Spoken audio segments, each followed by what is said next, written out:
ममता बनर्जी को जोरदार झटका। टीएमसी नेता के घर पहुंची सीबीआई की टीम। जांच एजेंसियों के निशाने पर ममता। कोलकाता कांड में सीबीआई का भयंकर खुलासा।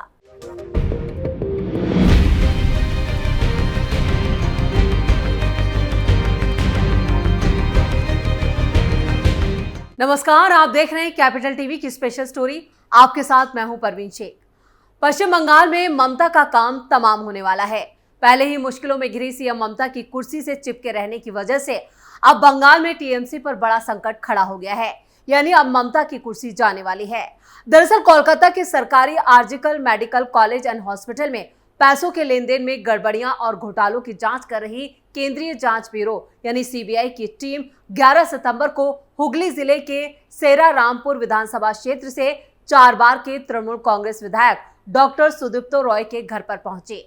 उत्तर कोलकाता के सिंथी क्रॉसिंग पे उनके आवास के अलावा सीबीआई अधिकारी पास में ही मौजूद उनके निजी नर्सिंग होम में भी छापेमारी की और तलाशी अभियान चलाया। कौन है डॉक्टर सुदीप्तो रॉय? 4 बार पार्टी विधायक रहे, आरजीकर अस्पताल की रोगी कल्याण समिति के अध्यक्ष जैसे अन्य महत्वपूर्ण पदों पर रहे हैं और पश्चिम बंगाल डॉक्टरों की भर्ती बोर्ड के सदस्य हैं। वो पश्चिम बंगाल डॉक्टर परिषद के पूर्व अध्यक्ष भी रह चुके हैं। सीबीआई अधिकारियों की टीम दोपहर करीब 1:15 पर विधायक के घर और कार्यालय पहुंची और छापेमारी और तलाशी अभियान शुरू किया। टीम के कुछ सदस्य रॉय से भी आरजीकर अस्पताल में वित्तीय अनियमितताओं के सिलसिले में पूछताछ कर रहे हैं। सूत्रों ने बताया कि रॉय का बयान भी दर्ज किया जाएगा। सुदीप्तो रॉय के आवास पर सीबीआई की छापेमारी ऐसे वक्त में हुई है जब प्रवर्तन निदेशालय यानी ईडी के अधिकारियों की तीन टीमें इस सिलसिले में शहर और उसके बाहरी इलाकों में 3 अलग-अलग जगहों पर छापेमारी कर रही हैं। इनमें आरजीकर मेडिकल कॉलेज के पूर्व प्रिंसिपल संदीप घोष के पिता का घर भी शामिल है और संदीप घोष के भी कई ठिकानों पर छापेमारी की गई। सूत्रों ने बताया कि सीबीआई की शुरुआती जांच में पता चला है कि आरजीकर से बायोमेडिकल कचरे की तस्करी वित्तीय घोटाले का एक बड़ा हिस्सा था। नियमों के अनुसार किसी भी अस्पताल के बायोमेडिकल कचरे का निपटान एक खास प्रोसीजर के तहत किया जाना चाहिए ताकि उसका दोबारा इस्तेमाल करने की जो आशंका है वो पूरी तरह से खत्म हो जाए। लेकिन आरजीकर के मामले में दोबारा इस्तेमाल की संभावना वाले जैविक कचरे जैसे सलाइन की बोतलें, इंजेक्शन की सिरिंज और सुई जैसा सामान जो था उसका बड़ा हिस्सा निपटान की बजाय बाजार में बेच दिया गया। अस्पताल को एक निश्चित अवधि में अपने अधिकारियों को निपटाए जाने वाले बायोमेडिकल कचरे की जो मात्रा है उसका रिकॉर्ड भी रखना होता है। अक्सर देखा गया है कि आरजीकर के मामले में एक निश्चित अवधि में निपटाए गए बायोमेडिकल कचरे की मात्रा उसी अवधि में समान आकार के अन्य सरकारी मेडिकल कॉलेजों और अस्पतालों द्वारा बताई गई मात्रा से काफी कम थी। ईडी और सीबीआई की जांच की जो आंच है वो अब ममता तक पहुंच चुकी है। वैसे शुरुआत से ही कहा जा रहा था कि कोलकाता के आरजीकर मेडिकल अस्पताल में कई काले धंधे चल रहे थे। अस्पताल के मुर्दाघर में मानव अंगों का काला कारोबार, 200 करोड़ के घोटाले का खुलासा। कोलकाता के आरजीकर मेडिकल कॉलेज और अस्पताल के मुर्दाघर में कई सालों से शवों के अंगों का गैर कानूनी खरीद फरोख्त का मामला भी सामने आया है। सीबीआई के जांचकर्ताओं ने दावा किया है कि पिछले 7 सालों में अंगों की तस्करी से 200 करोड़ रुपए का घोटाला हुआ है। ये घोटाला राज्य के दूसरे सरकारी अस्पतालों के मुर्दाघरों में भी फैल चुका है, जहां अज्ञात शवों से गैर कानूनी रूप से उनके जो ऑर्गन्स है वो निकाले जा रहे थे। सीबीआई के मुताबिक इन अंगों को 4 से 8 लाख रुपए में बेचा जाता था और इनकी तस्करी न सिर्फ देश बल्कि दूसरे राज्यों और यहां तक कि पड़ोसी देशों में भी की जाती थी। जांच में यह भी खुलासा हुआ है कि राज्य में यहां पर चिकित्सा शिक्षा के विस्तार के कारण अंगों की मांग बढ़ गई थी, यानी कि मेडिकल पढ़ाई में इन ऑर्गन्स की मांग ज्यादा थी, खासकर दिल, लीवर और किडनी जैसे अंगों की। आरजीकर अस्पताल के वित्तीय घोटालों की जांच के दौरान प्रमुख शिकायतकर्ता अख्तर अली से पूछताछ के बाद मुर्दाघर में चल रहे इस गैर कानूनी काले कारोबार का पता चला। जांचकर्ताओं को आरजीकर अस्पताल के पूर्व प्रिंसिपल संदीप घोष के करीबी 2 व्यक्तियों से भी सुराग मिले हैं, जिन्हें 3 बार पूछताछ के लिए बुलाया गया और गैर कानूनी ऑर्गन्स के कारोबार के पुख्ता सबूत मिले हैं। सीबीआई ने पिछले 7 सालों के पोस्टमार्टम रिकॉर्ड और लावारिस शवों से संबंधित दस्तावेजों की भी जांच की है, जिनमें कई गड़बड़ियां पाई गई हैं। हालांकि जांचकर्ताओं का मानना है कि ये घोटाला अभी पूरी तरह से उजागर नहीं हुआ है, ये हिमशैल की चोटी की तरह है। दक्षिण बंगाल के एक सरकारी अस्पताल में भी यही हाल है। ऐसे ही घटनाएं सामने आई थी जहां मुर्दा घर से शवों की अवैध निकासी की कोशिश की गई थी। उस मामले में भी अस्पताल के सीनियर अधिकारियों की मिलीभगत का शक था, लेकिन जल्द ही इस मामले को दबा दिया गया। जांचकर्ताओं का मानना है कि राज्य के कई सरकारी अस्पतालों में पोस्टमार्टम करने वाले डॉक्टरों का एक सिंडिकेट इस गैर कानूनी कारोबार में शामिल है। आरजीकर अस्पताल के मामले में संदीप घोष की भूमिका भी शुरुआत से ही सवालों में है और उसको शक के बिना पर ही अरेस्ट किया गया था।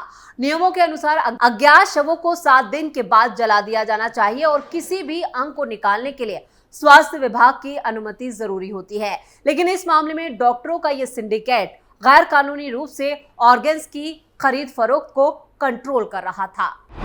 कोलकाता अस्पताल का सच डरा रहा है। लाशों से रेप, कंकालों का सौदा।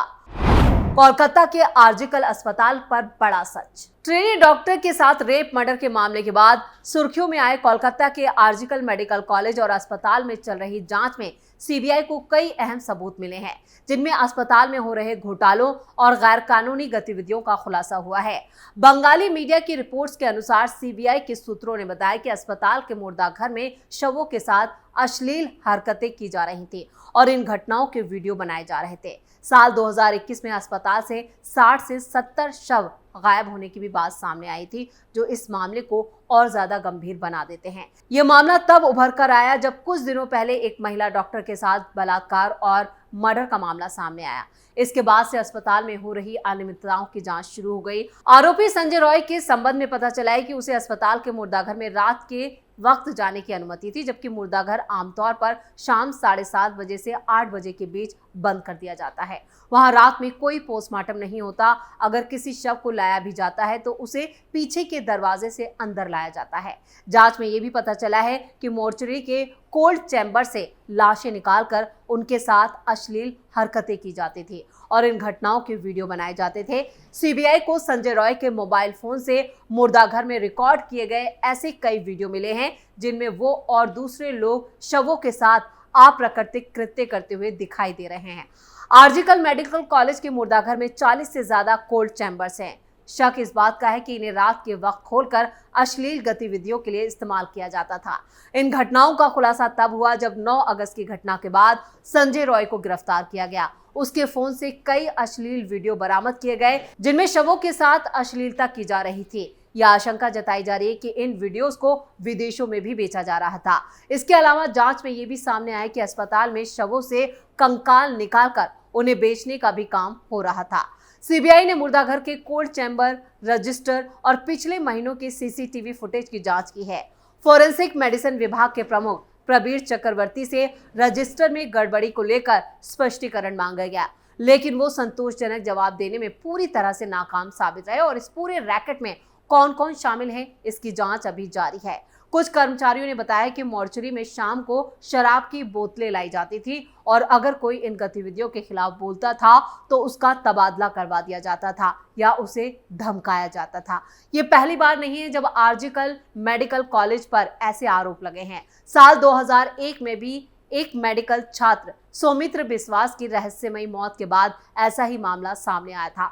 आरोप था कि सौमित्र की हत्या इसलिए की गई क्योंकि उसे मुर्दाघर में हो रहे आपराधिक कार्यों के बारे में पता चल गया था। उसने इनका खुलासा करने की कोशिश की, जिसके बाद उसकी जान ले ली गई। इससे पहले भी अस्पताल और हॉस्टल्स के कुछ कमरों में अश्लील वीडियो और तस्वीरें बनाने की गतिविधियों की रिपोर्ट सामने आई है। यानी आरजीकर मेडिकल कॉलेज और हॉस्पिटल से जो खबरें सामने आ रही हैं वो काफी डराने वाली हैं। एक एक करके जो राज खुल रहे हैं वो ऐसे राज हैं जिन्हें सुनकर इंसान की रूह कांप जाए। आप अंदाजा लगा सकते हैं कि लाशों के साथ रेप करना और शवों के अंग निकालकर उन्हें बेचना, ये इस अस्पताल का काला धंधा था, जिसका खुलासा अब हो रहा है। सीबीआई को 17 सितंबर तक अपनी रिपोर्ट सुप्रीम कोर्ट में सबमिट करानी है। उससे पहले ईडी और सीबीआई की जांच काफी तेज हो चुकी है। ईडी लगातार दबिश दे रही है तो वहीं सीबीआई भी पूरी तरह से मुस्तैद नजर आ रही है। और यहाँ पर जो पूर्व प्रिंसिपल हैं अस्पताल के संदीप घोष, उनके ठिकानों पर भी छापेमारी की गई, जहां से सीबीआई के हाथ कई मजबूत सबूत जो हैं वो हाथ लगे हैं। यानी आने वाले दिनों में और भी कई चौंकाने वाले खुलासे हो सकते हैं। तो स्पेशल स्टोरी में इतना ही। वीडियो की खबर कैसी लगी कमेंट करके अपनी राय जरूर दें। वीडियो को लाइक करें, शेयर करें और कैपिटल टीवी को सब्सक्राइब जरूर करें। नमस्कार।